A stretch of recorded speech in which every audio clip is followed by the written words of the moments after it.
En esta segunda parte, en este módulo 2 de gestión de proyectos, vamos a comenzar con la gestión del alcance, que es uno de los puntos más importantes y fundamentales, obviamente al momento de comenzar la planificación. La gestión del alcance, fundamentalmente en la planificación, tiene lo que se llama la declaración del alcance del producto y la declaración del alcance del proyecto.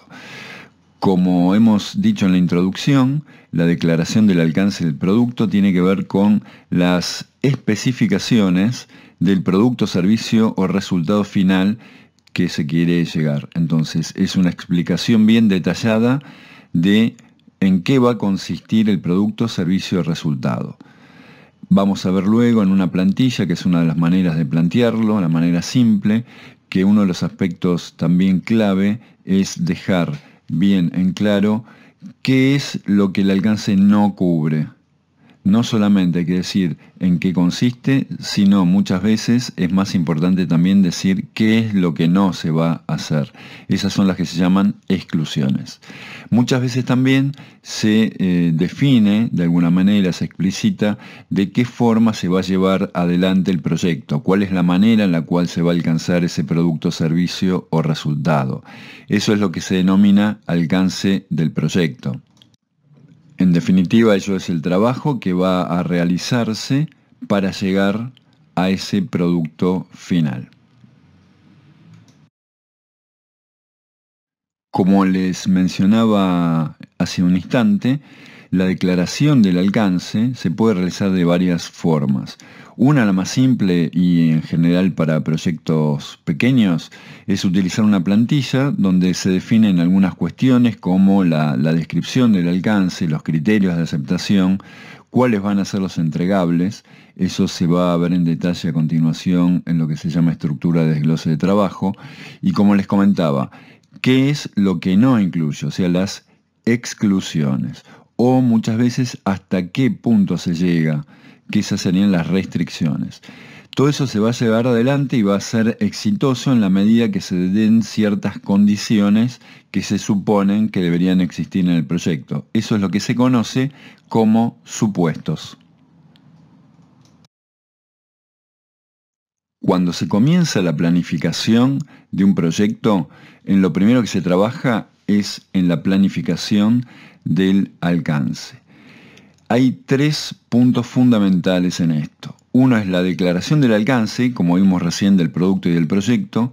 Después está lo que se conoce como estructura analítica de trabajo o desglose de trabajo, conocida como EDT o WBS por sus siglas en inglés, y luego el diccionario de la EDT.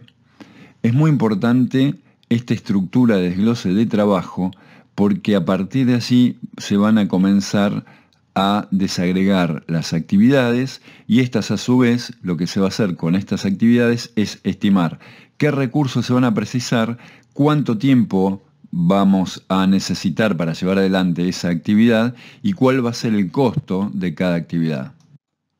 Se podría decir que la EDT es un desagregado, es una estructura jerárquica del alcance. Es como explicar el alcance a través de una estructura jerárquica, donde cada elemento se llama entregable. Y eso se va desagregando hasta un punto en el cual el detalle nos permita que cada uno de esos entregables sean gestionables, integrables, y mensurables, ¿sí? O sea, que se puedan administrar, que se puedan combinar entre ellos para alcanzar un entregable superior y así hasta el producto final, y que se puedan medir para saber el grado de avance, el costo que se está ejecutando y todo lo que tiene que ver con cada actividad, cada paquete de trabajo y cada entregable. Esto lo vamos a ver en esta próxima filmina. Tema conceptual. ¿Sí? Cuando digo conceptual, recuerden lo que les dije en la primera clase, ¿sí? Acuérdenselo de por vida. La estructura de desglose de trabajo, les decía, es una estructura jerárquica. O sea, usted tiene un producto, a ese producto lo van dividiendo en partes. Esas partes se llaman entregables. Ojo acá que había un error ahí en las letras en todos los demás apuntes, ¿sí? Este es el que está bien.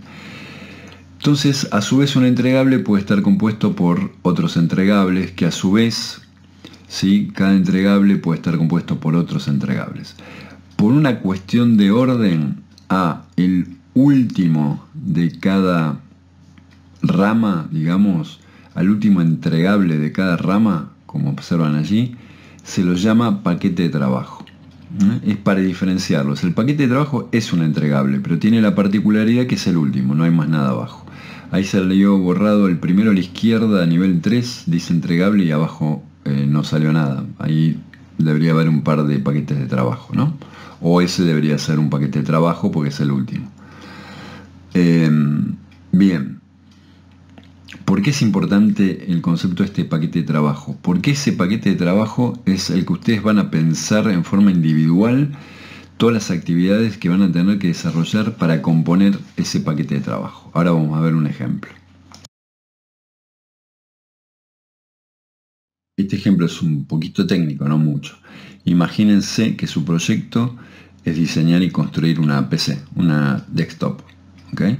Entonces la empiezan a pensar y dicen, bueno, a ver, hay dos partes fundamentales en esta computadora de escritorio. Por un lado está el CPU, o sea, la caja, y por otro lado el monitor. Y dentro de la caja, ¿qué hay? Aunque no sepan mucho, hay una placa grande, ¿sí?, que se llama el motherboard. Hay discos, que son las unidades de almacenamiento, y hay memorias arriba del motherboard. Entonces yo puedo pensar cada una de esas por separado. Inclusive dentro de lo que yo llamo discos, voy a pensar y digo, bueno, está el disco rígido, que es el que está dentro de la computadora, o ahora ya es estado sólido, no es más un disco, y los discos removibles, que ya tampoco hay más ahora, pero podrían ser la lectura de un CD, por ejemplo. La idea es que yo descompuse, desagregué de algún modo esa PC en diferentes partes. Todas esas partes se llaman entregables. Y recuerden, el último nivel de cada rama de cada entregable, por una cuestión en particular que vamos a hacer hincapié nuevamente, se lo llama paquete de trabajo. No siempre van a poder presentar la estructura de desglose de trabajo en ese esquema desagregado, ese esquema jerárquico, a veces un poco incómodo. No importa, lo que pueden hacer es una tabla como la que muestro allí. Fíjense que es exactamente lo mismo: CPU, monitor, memorias, discos, procesador, disco rígido, disco removible. Lo que sí tienen es que codificarlo bien, de manera que se entienda en particular y sin lugar a duda cuáles son los entregables de qué parte. ¿Está bien? A veces lo que se hace en general, no a veces, es para un primer nivel de entregables, los entregables más grandes, se los puede mostrar así en forma jerárquica y después ya el detalle en tablas. Además de la declaración del alcance y la estructura de desglose de trabajo, todo lo que tiene que ver con la gestión del alcance incluye un tercer elemento que es el que se llama diccionario de la EDT.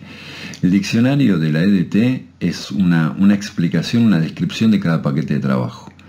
Supongamos, no todos ustedes tienen por qué saber qué es la CPU, entonces ahí dice unidad de procesamiento central, o qué es un disco removible, ¿sí? Entonces ese es el diccionario de la EDT. ¿Tá? La manera práctica de presentarlo puede ser también que esté incluido dentro de esta tabla EDT. Entonces, fundamental, conceptual: alcance, gestión del alcance. Hay alcance de producto y alcance de proyecto.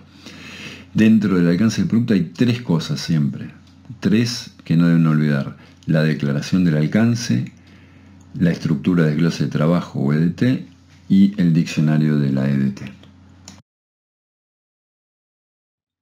Gestión de los plazos, ¿sí?, o tiempos. Ahora se va a entender bien el por qué diferenciamos paquete de trabajo entregable, ¿sí? O sea, el paquete de trabajo, que es el último entregable de cada rama, es el que yo voy a pensar y desagregar a su vez en actividades, ¿sí? O sea, cada paquete de trabajo yo lo voy a desagregar en actividades. Vamos a poner otro ejemplo simple. mi producto es una mesa, ¿sí? Yo quiero construir una mesa de madera. Entonces por un lado puedo poner tabla, por otro lado puedo poner patas, por el otro lado puedo poner ensamble y barnizado. ¿Está bien? En la rama que dice patas, imagínense, este es el ejemplo libre en verdad, yo voy a decir, bueno, a ver, ¿cómo yo logro esas patas de la mesa? Entonces voy a decir, bueno, diseño las patas, pido presupuesto en las carpinterías, recibo los presupuestos, elijo el mejor, lo voy a comprar, lo pago, lo traen. Bueno, esas son actividades. Todas esas actividades, perdón, son las que van a finalmente lograr ese paquete de trabajo, pata de la mesa, que a su vez es un entregable y va a formar parte del producto final. ¿Sí? Entonces, la gestión de los plazos, ¿de qué se ocupa? De definir esas actividades, decir en qué secuencia se hacen. Obviamente voy a barnizar todo cuando te termine la mesa, por ejemplo. O voy a cortar las patas después que las compré. ¿Sí? Voy a estimar qué recursos voy a precisar, recursos humanos, materiales, financieros, ¿para qué? Para cada actividad. Voy a estimar la duración de cada actividad, entonces voy a decir, bueno, para el diseño va a tardar 3 días, para la compra 1 día, para los cortes 1 día, para el barnizado 1 día, ¿sí? Y con eso voy a elaborar un cronograma, tal como el que se muestra en la figura allí, ¿está bien? Que es el mismo que me va a servir después para el monitoreo y control.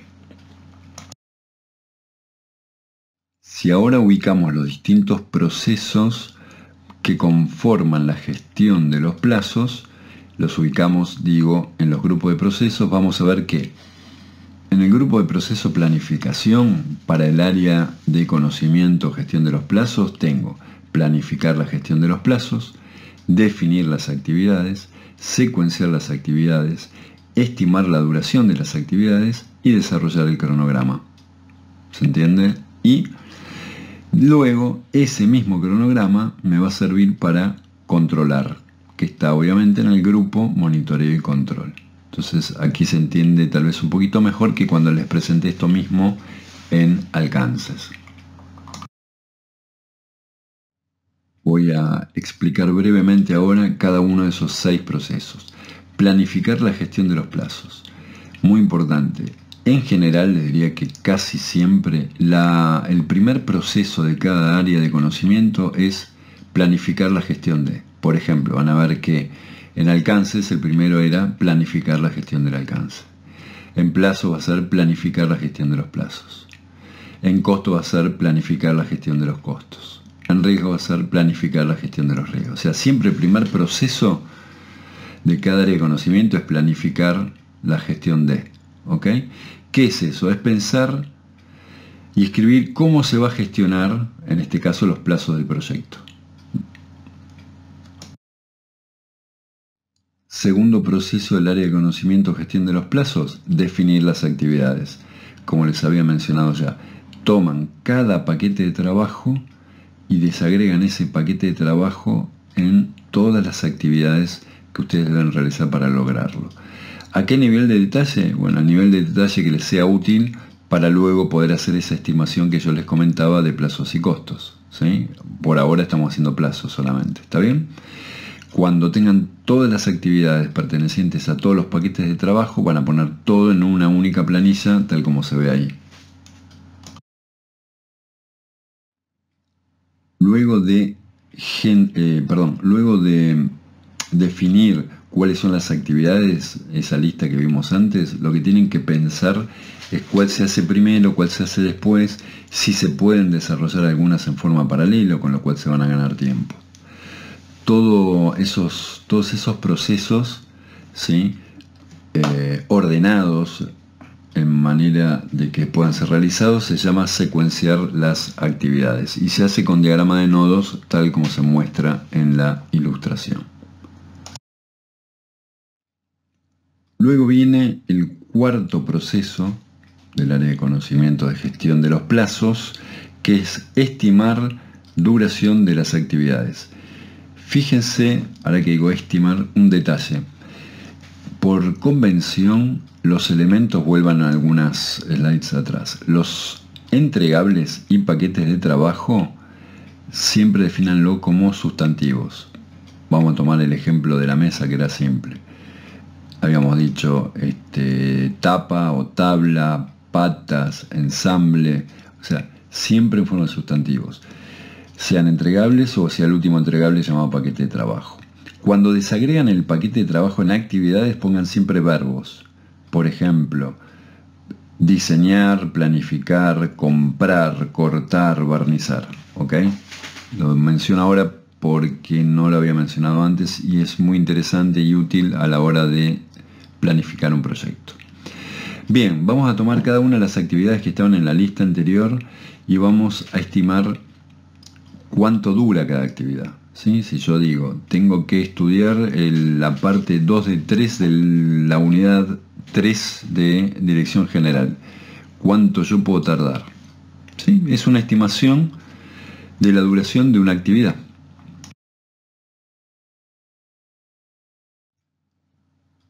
Antes de explicar la de 3 puntos, les digo rápidamente, ¿qué es una estimación análoga? Es decir, bueno, si yo para cada unidad estoy en el ejemplo de estudiar los PowerPoint, ¿sí?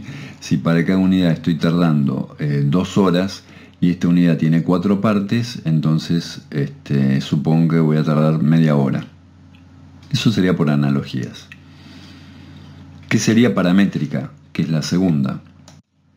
La paramétrica, ¿sí?, amerita una cuenta. O sea, ustedes se van a dar cuenta que van a hacer un cálculo, ¿sí? No ya una analogía como hice yo antes, por más que hice una cuentita rápida. Por ejemplo, algo que probablemente ustedes hagan, yo hago seguro cuando escribo, digo, bueno, cada slide para mí es 1 minuto y medio. Entonces, si yo estoy preparando una presentación de 20 slides, es una estimación claramente, media hora de duración esa presentación. Eso sería paramétrico. Es decir, yo tengo que construir 100 metros cuadrados, me cuesta $500 el metro. Entonces 100 metros cuadrados van a ser $50.000 costo. Eso sería paramétrico. ¿Qué es estimación de 3 puntos? Bueno, son unas fórmulas muy simples, les sugiero que lo lean del libro, es bastante fácil. En este caso, lo que se hace es buscar en sus históricos, en su experiencia, para esa misma actividad, cuánto fue la duración la peor, ¿sí? La peor, la pesimista, o sea, cuándo fue la vez que más tardaron, cuál es la optimista, o sea, la vez que más rápido hicieron, ¿sí? Y cuál fue la más repetida, lo que sería la moda estadística, ¿sí? Entonces, si vuelvo ahora a la pintura de la sala, del aula. A ver, yo una vez la pinté en 2 días, listo. Esa va a ser mi estimación optimista, la O en la fórmula. A ver, una vez tardé 2 semanas, bueno, esa va a ser la pesimista. Ahora, yo la mayoría de las veces en 4 días lo pinto, listo. Esa va a ser la moda, ¿sí? Entonces, se aplica siempre la misma fórmula, siempre, no importa. Porque una pregunta es si siempre va multiplicado por 4 y dividido por 6. Sí, siempre. Entonces, esto vamos a ver si capaz me lo guardo para una presencial o si no da, haré un video exclusivo para esto. Pero ustedes toman el valor más repetido, que está así multiplicado por 4, le suman el optimista y el pesimista, dividen por 6. Es un promedio ponderado. Eso le va a dar la duración de la actividad. Ahora, es una estimación, y como es una estimación de 3 puntos, es probabilística. De hecho, concepto total. La única diferencia que tiene este método que se llama PERT es que es una estimación probabilística. ¿Qué significa? Que hay una probabilidad de que se cumpla. ¿Cómo se calcula esa probabilidad? Con un desvío estándar. ¿Cómo se estima el desvío estándar? Para no estar con estadísticas complejas, porque recuerden que yo les decía que un proyecto lo puede hacer cualquiera. Entonces se utiliza, se hizo una aproximación a ello para hacer una cuenta simple. Dicen, bueno, mira, si yo tomo el plazo pesimista menos optimista dividido 6, eso me va a dar el desvío estándar. Bueno, con esas cuentitas ustedes va a haber actividades para esto, ¿sí? Van a poder hacer una estimación de la duración de cada actividad y de un proyecto. Una vez que tienen la estimación de cada actividad, ya saben la secuencia, o sea, cómo se organizaban, cómo se ordenan, entonces van a poder diagramarlo. Básicamente, yo diría hay dos métodos, se lo voy a explicar de esta manera. El primero es el gráfico de barras, llamado Gantt. Es un típico diagrama en barras horizontales. Ahora les voy a mostrar el ejemplo. Y después están los diagramas de nodos, ¿sí? Los diagramas de nodos. El diagrama de nodos, si ustedes hacen una estimación, ¿sí?, de 3 puntos, como expliqué hace un momento, en lugar de CPM se llama PERT, ¿sí? Entonces, son dos cosas independientes. Una es cómo hacen las estimaciones y otra es cómo se grafica. Básicamente hay dos tipos, repito, conceptual. Básicamente hay dos tipos de ilustraciones. Los diagramas de barras horizontales, que es el llamado Gantt, y el diagrama de nodos, de actividad en el nodo. Lo van a ver también en teoría de la decisión, técnicas cuantitativas, con actividad en el nodo, ¿sí? Ese diagrama de nodos, a su vez, puede estar hecho de dos maneras. Uno es cuando ustedes dicen, esta actividad dura 4 días, punto, determinístico, ¿sí? Y ese diagrama se llama, en ese caso, CPM. Si ustedes dicen, esta actividad dura 4 días más o menos un día, por el cálculo que hicieron antes, pasa a llamarse PERT, ¿sí? Entonces la única manera que ustedes se den cuenta si es un PERT o un CPM es van a ver un diagrama de nodos y tienen que averiguar cómo fue que se calculó, que se estimó la duración de cada actividad, o sea, de cada nodo, ¿sí? CPM determinístico, PERT probabilístico, no se olviden nunca. Ya a partir de ahora vamos a ir un poquito más rápido porque son ejemplos. Este es un diagrama de hitos, el de arriba, el superior, y en la parte inferior el de barras. Nos focalizamos en el inferior, diagrama de barras, eso es un Gantt. Bien. Hay algo que no mencioné, que es fundamentalmente, recuerden, vayan bien al principio cuando hacen la declaración del alcance, que yo les mostré que una manera de hacerlo era con una plantilla en particular donde hacían la descripción del producto, ¿sí? Fechas de inicio, fechas de final. Bueno, a veces allí se pone los hitos. Hitos son fechas muy puntuales, muy importantes, ¿sí? La manera de representar esos hitos es como se observa en esta ilustración superior.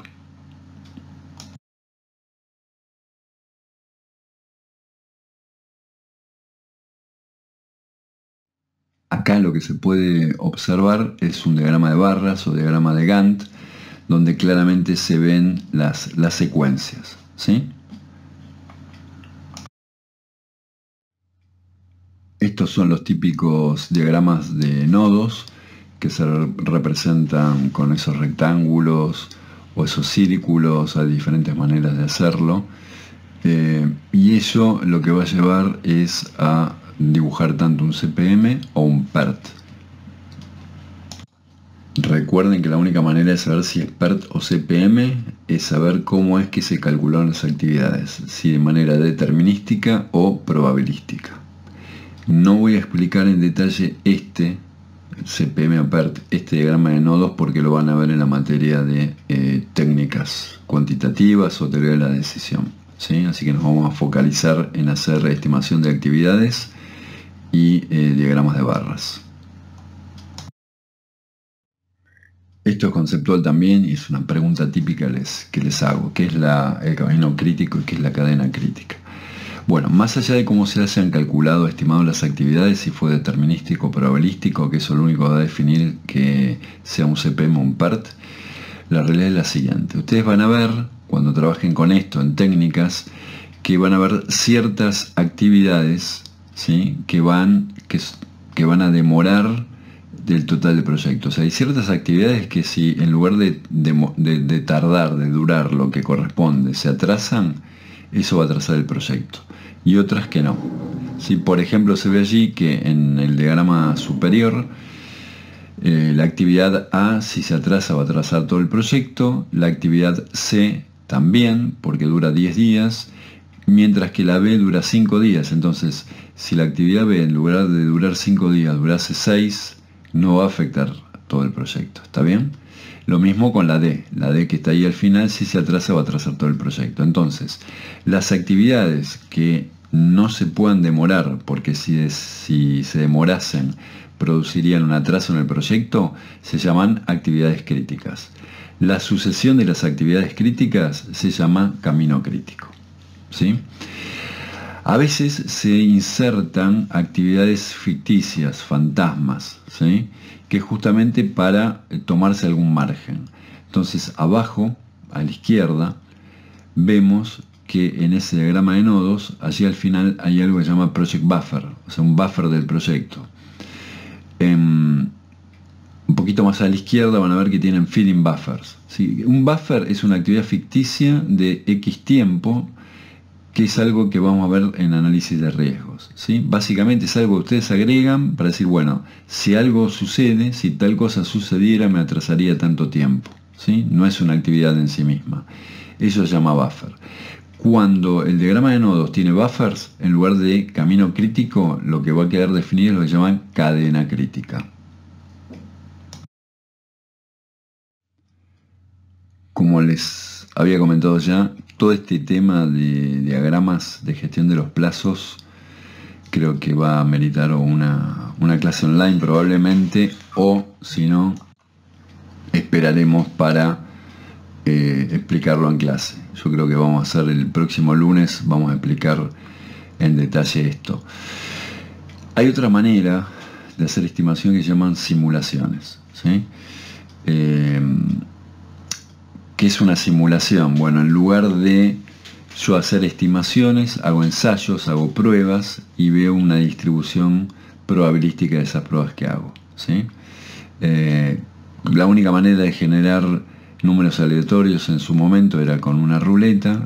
Quien lo inventó tiraba la ruleta y veía qué número salía. Entonces veía que, bueno, la probabilidad no era 1 en 36, sino capaz que se repetían 2 o 3 números seguidos.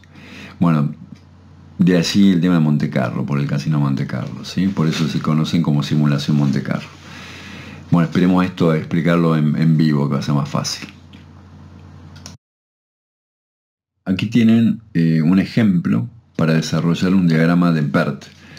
Obviamente va a ser PERT, ese diagrama de nodos, ¿sí?